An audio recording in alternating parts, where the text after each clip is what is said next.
aansee beeksisatti qotoo qabnaa fiilmii xiiqii kan jedhamu magaalaa kana biyyarraa kan dhufedha. Fiilmii kana dhaqxanii akka ilaaltanii Yuunivarsiitii Minnesota guyyaansaa borii gaafa 24 saa meeqatti? Saa afur gaafa 24 bakka Oosaatti itti aansee koree yeroo gabaabduutti walitti dhufee qophii kana qopheessan hundumaa keessaniin baay'ee galatoomaa isiniin jechuu barbaada. Akkasumas immoo ammayyaa isinii addana taa'ee Oromoo TVs OMNs bakka bu'ee kallachaan nu dabarsaa ture nama gara 2,000 oltu online hordofaa ture. Baay'ee galatoomi jedhame ammayyaa isin harka naa dhaafi maaloo please. Isinis immoo warri dhuftanii gumaacha laatantu jira warri pileejii gootan maaloo pileejii keessanii amma raamiitti nu kennaa.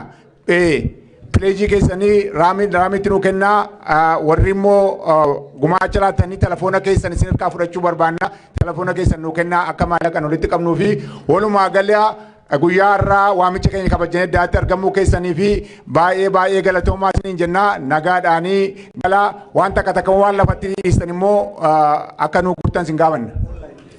Online immoo warri gumaacha gochaa jirtanii itti fufuu dandeessu. OMN tekstis gochuu dandeessu. Onlineis gumaachuu dandeessu. OMN maandeedhaa kaasee qilleensarra oolaa jechuudha. Daqiiqaa lama duwwaa qabnaa mana kana keessaa hundumaa keessan bahuutu isinirra jira jechuudha. Within 2 minutes.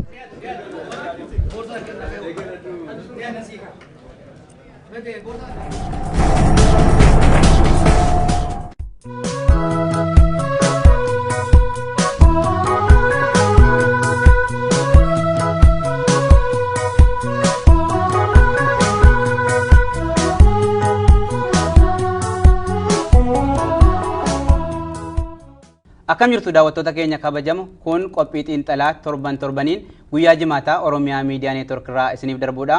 Qophii xiinxalaa keenya guyyaa har'aatiin Oromiyaa Miidiyaa Neetwork ji'oota 6 darban keessatti maal fa'aa akka hojjetee fi mul'anni Oromiyaa Miidiyaa Neetwork gara fuulduraatti maal ta'uu qaba isa jiru irratti mari'achuudhaaf hojjettoota Oromiyaa Miidiyaa Neetwork Kadiroo Elemoo fi Abdii Fiixee as istiidiyootti argamanii jiru.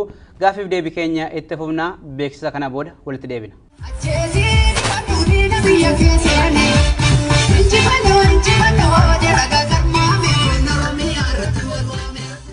Akkuma beekamu biyya Oromaa keessatti miidiyaan gaafa hundaa'u hanqinoonni garaagaraa jiraachuu danda'u. Oromiyaa Miidiyaa Neetwork kana keessatti garuu as Ameerikaa kaabaa isteeta Minnesota magaalaa Minneapolis keessatti guyyaa jalqabaa kallattiidhaan gama saatalaayitiitiif yuutuubiitiin dabarsaa ture. Inni kun akkamittiin ta'uu danda'e abdiirraan jalqaba. Waan gaarii hojjenne jedheetan yaada. Guyyaa jalqabaa kaameraa hamma sana hooggantee direct gochuun yookaan immoo gama yuutuubiitii fi gama saatalaayitiin deemsisuu waan cimaadha. Amadiyaasni guyyaa sana kana gochaa ture. Namoonni xannoo guddaan jiru itti fakkaata namoota fagoo jiru. Garuu humna namaa hamuma yeroo sana qabuuf teekinooloojii qabu sanatti fedhii fi hawwii uummanni Oromoo yeroo sana qabu guutuudhaaf hojii guddaa hojjete Oromiyaa Miidiyaa Neetworkii. Guyyaa sanarraa eegaleeti kan inni sagantaalee jalqabee oduudhaan kan inni jalqabee guyyaa lamatti oduu tokko yeroo tokko jechuudha oduu dhiyeessaa ture Oromiyaa Miidiyaa Neetwork.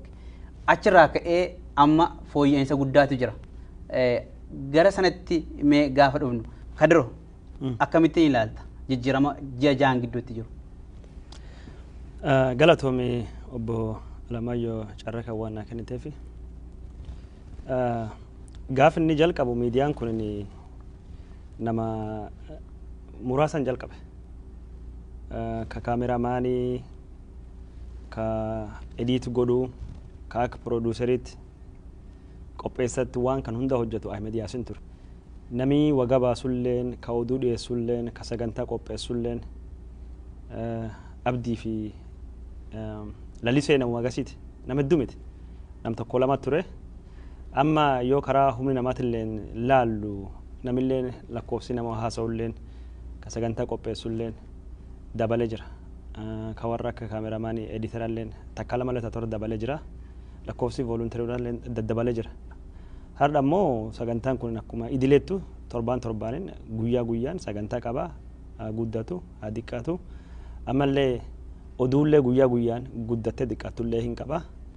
Ani deeggarsa uummataa kana jedhee yeroon akkaataa kana ani si ibsuu hin danda'u maaliif yoonaan jettee na gaafatte Oromiyaa Miidiyaa Neetwoork hundeeffama isaa jalqabaa kaaseetu ilaalaa turre. Oromiyaa Miidiyaa Neetwoorkiin hundeessuudhaa fi namoota fuuldura dhaabbannee haasofnu sanaa jalqabee namoonni akkaataa isaan abjoochaa turan nu fuuldura deemaa turan uummanni kun Oromiyaa Miidiyaa Neetwoorkiin fuulduratti abjoochaa turan.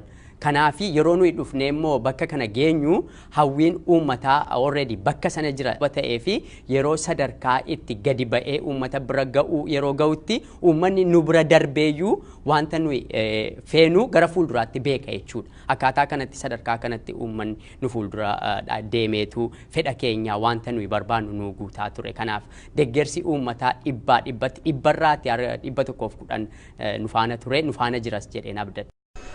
Seenaa hojii ilma namaa keessaa bu'aa bayii hedduu jiru tarkaanfachaa firii hojii isaanii arguudhaaf qooda guddaa baatanii wajjin wal baruun dirqama.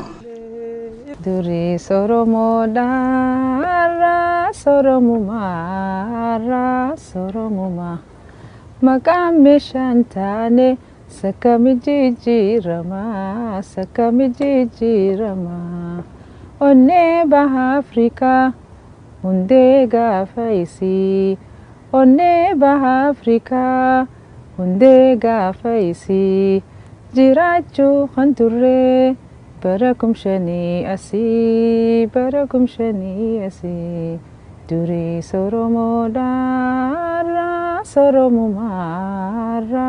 soromuma makame shantane Sakami jijjiirama.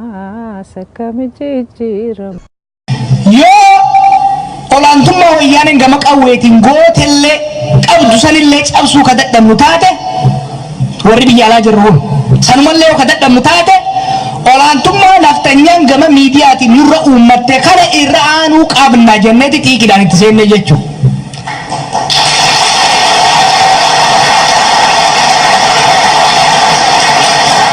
Kanaaf miidiyaa Oromoodha ka ogeeyyota mareefu jenneen ogeeyyota Oromoo warra teeknikaa haa taatu warra joornaalistiidha haa taatu tiin utubame jaaruu irratti tattaaffataa jirra jechuudha. Kana hoggaa jennu waan haaraa kafitu jiru. Gurbaan kun kai ammayyaasiin janiin ammayyaasiin kun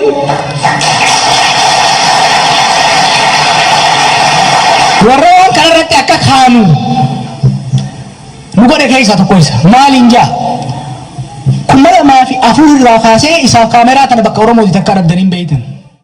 Nama hedduutu waan kana irratti hirmaata irratti hojjechaa jira. Lookaal magaalaa adda addaa magaalaa toora magaalaa 20 akkanatti lookaal chaaptariin dhaabbatee hojjechaa jira. Magaalaa Minnesota kana keessatti illee lookaal chaaptarii cimaa tokko qabdanii namoonni kun hedduu isaanii waliin beekan walumaan akkanumatti oromummaadhaan telefoonummaan walitti dhufanii konferensiidhaan wajji hojjechaa turan.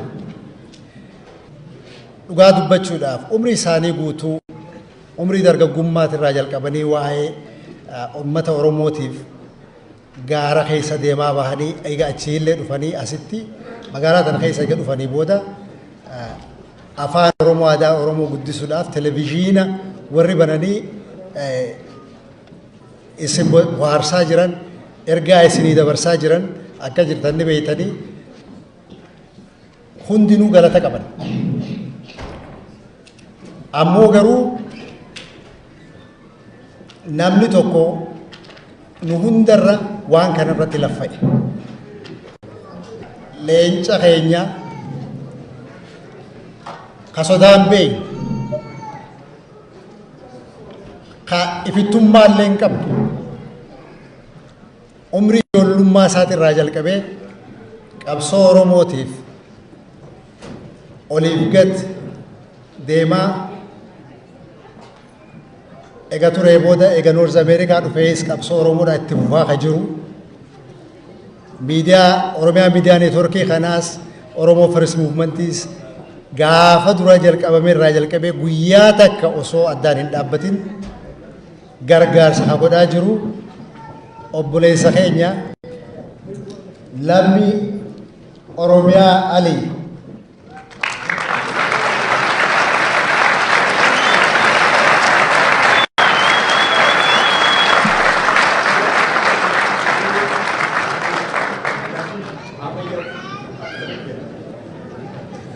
Okay. Waan pirezidaantiin jaanniin fudhadhaa amma yaasin amma laal amma yaasin ifa gulama akka harka hodhu itan fedhanii kanaaf kana godhan beetan.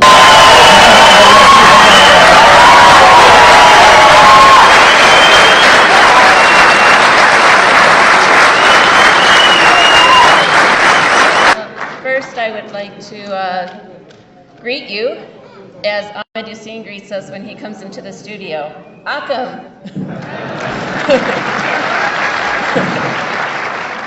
And we always answer Faya. I didn't know that 12 years ago when Ahmed Yassine walked into the studio that this was going to become what it has become.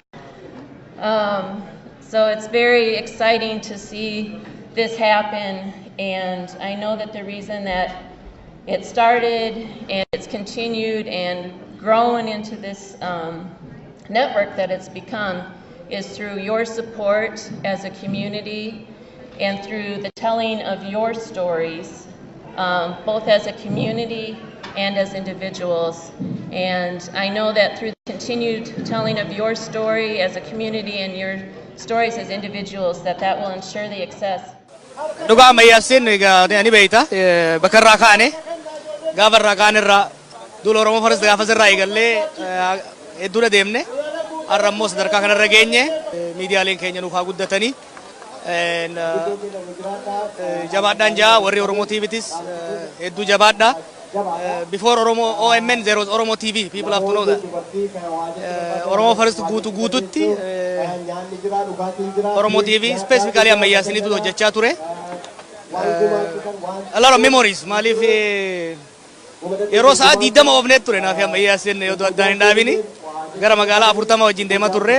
Kanaaf atillee galatoomi Oromo TVnis galatoomu jabaadhaa ulfaadhaan siin jedha. Qophii yookaan immoo research irraa kan argame mass media bakka sadiittan siniiree lafa kaa'a gabaabsee mal lafa kaa'a keessa ooluun naqo tokko educational material or instructional material ida mediaan ummata tokkoon barsiisa ummata tokkoon qopheessa ummata tokkoon geggeessa ummata tokko walitti fida rakkoo ummata tokko gidduu jirus bakkee yoo xiinxalamee karaa qajeeltoo qabame hiikaa ta'uu danda'a nama walitti fiduu danda'a nama araarsuu danda'a dhaaba tokko godhuu danda'a ummata walitti qabuu danda'a ummata tochoosuu danda'a ummata geggeessuu danda'a mass media nigaa akka namoonni beektoti biyya lafaa jedhanitti dhiiga namaa keessa deemu keessaa tokko jechuudha karaa siyaasaa karaa dinagdee karaa aadaa ummata tokko walitti qabee tochoosuuf humna guddaa kan qabu yookaan immoo ummata tokkotti humna guddaa kan kennu yaada cimaadha jechuudha barnoota cimaadha jechuudha barnooti kun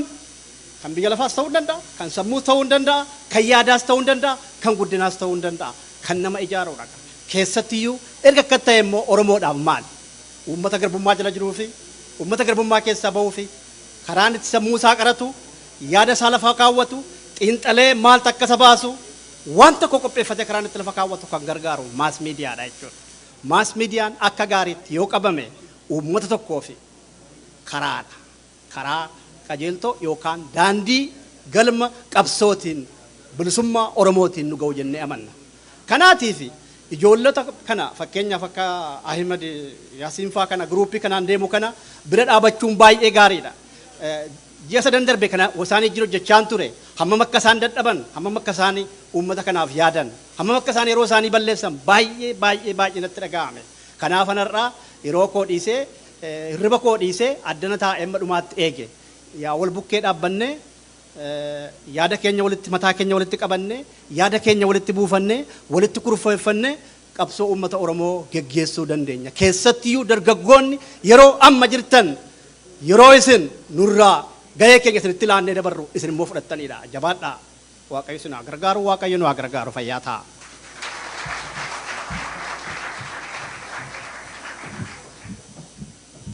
Akkumaan duraan hoggaan dura asirra bahutti himetti haa isinii himetti waluma duraa duubaan itti fufte amma immoo kanatti aansuudhaan maali beektanii yoo xiqqoo silaa gurra nu liqeessanii warreen TV Oromoo kanarratti yeroo isaanii halkanii guyyaa ispendi godhe 24 hours a day itti laffee akka gaariitti itti caccabeettis gubate keessa dabreetu asiin ga'ee waggaa lammaffaa isaarra nu qabachisiise kanarraan xiqqoo walaleessee jira beektaa walalootanaan gurraan isin hin gayaati mee obsaana caqasaati gara walaloo isin booharsuufin deemaa dhufe karaa kan hin goflaan qabne miilumaan bararaa anaarif Mahmud Aliitii kan nan beekne bara biitii Oromiyaa badhaatu nu darraa Harargee bahaatii bakkiin dhufeerra aanaan golooda magaalaan burqaa tirtira iddoo dhaloota koo akka taate bara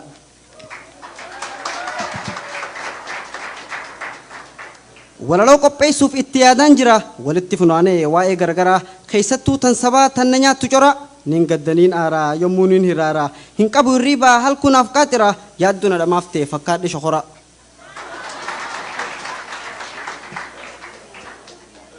inni mataan duraa katti yaaduu qabnu nuti yeroo mara waa'ee rakkoo sabaa tahuu isaa bara dhufaa dabraa cunqurfamaa jirra nu marti ni beeknaa ni ilaalla ni garra gocha gayaa jiru ummata keenyarra mootummaan gabroomsaa wal nu dabraa jira kaantu kaan darinni nu hammaachaa jira nu hoo maaliif jirra yoonif heddumminaa bakka hunda jirra harka tokko taanee hojjechuutti jirra eenyu bilisomsaaf teenyee eegu jirra gaafiin too kan laaltu oromoota mara deebii itti yaada bakka jirtan mara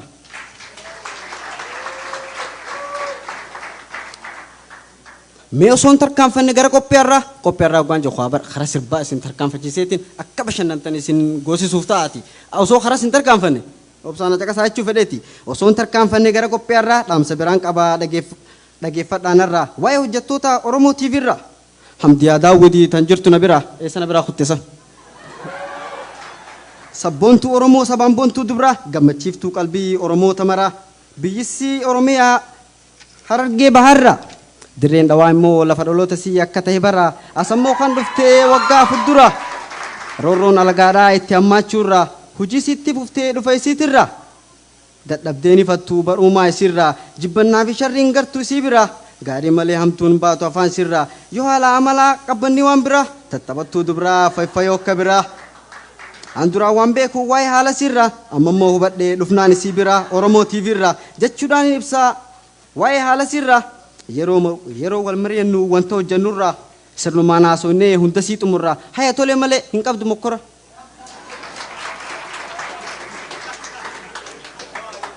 akkuma nama biraa isiinis ni qabdii hujii gara biraa barnootaas ni baratti oolteen beektu irraa osuma hojjettuu hujii kana mara haa ta'u immoo garuu kunoo hagaa irraa odeeffannaadhaa fi qophii garagaraa asii fi biyyattiis tan uumamtu irraa walitti funaantee hamma dandeessurraa isin biraan geessi Oromoo TV irraa jecha hoorraa wannee dhageeffadhaanarraa akka walitti dhufnuu kan nu godhe irraa TV Oromootiif kan ta'e bu'uura barkunoo as jira Ahmad Yaasin Ali abbichi kaameeraa garayyuu hulluuqee baharii fi barraa waa'ee saba keenyaa jala deemaa jira qabatee kaameeraa dhufeeti nuuf mara gaddaa fi gammachuu waan keenya hundarraa isaan nuuf funaanaa waan haaree mara daawwiidhaan barannaa Oromoo TV irraa an waa himeen fixu waa'ee hojii isaarraa aliin produusaraa hunduma gargaara gargar filuun malatti Oromoota mara waan hojjannu maraaf isaa editara hojjechuma malee wanta garagara takkaa jeen beeku booda dhabeerra mee xiqqoon edee isaa waa'ee dubbee isaarraa biyyi isaa Oromiyaa baha Harargeerraa biyyoon karaabaa immoo lafa dhaloota isaa akka ta'e bara kan hojii jalqabee bara dheeraa dura hojjechuutti fufee xiqqeenya isaarraa miidhaa saba keenyaa obsuu dadhabbiirraa garaa isaa muratee seena garagaraa sabboona Oromoo ta'insa isaarraa hojjechuutti jira durirraa ammaarraa gargar dhaabeen beeku itti fufaa jira hojiin isaa mul'attee Oromoo TV irraa daawwataan saba isaa gammadaati jira yeroon deemtee dhuftee waggaan lammaffaa isaa kunoo gahee arra tanaa waliin nu fide marti keenyaarra